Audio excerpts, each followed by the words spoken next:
Gaza में Hamas से,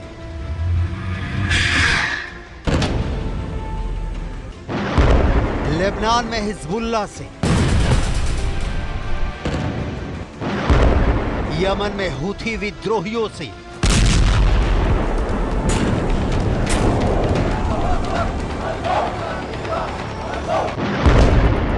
Syria में ईरान समर्थित मिलिशिया से,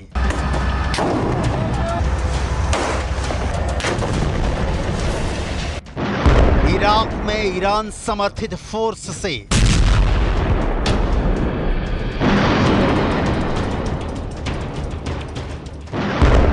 बहरीन के मिलिशिया संगठन से,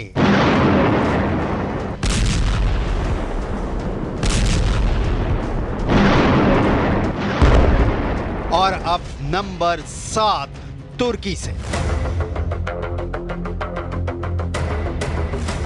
इजराइल के पहले 6 फ्रंट एक्टिव थे, अब 7वां फ्रंट तुर्की भी खुलने जा रहा है।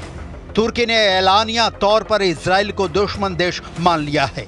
राष्ट्रपति एर्दोआन ने पहले इजराइल में घुसकर मारने की धमकी दी, फिर उनके मंत्री ने इजराइल को तबाह करने की धमकी दी, और अब खबर है कि तुर्की ने इजराइल के राष्ट्रपति इसहाक हर्जोग के एक अनुरोध को अस्वीकार कर दिया है।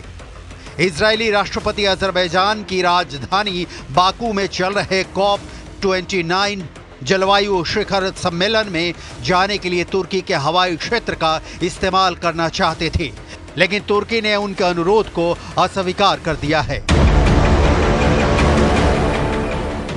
तुर्की इजराइल दुश्मनी की दरार पिछले साल जब इजराइल गाजा में घुसा उसी वक्त से चौड़ी होनी शुरू हो गई थी, जिसका हासिल अब नजर आ रहा है। इजराइल के राष्ट्रपति का सुरक्षा कारणों से बाकू जाना रद्द किया जा चुका है, लेकिन तुर्की के इस स्टैंड ने इजराइल को तुर्की को लेकर गंभीरता से सोचने पर मजबूर कर दिया है।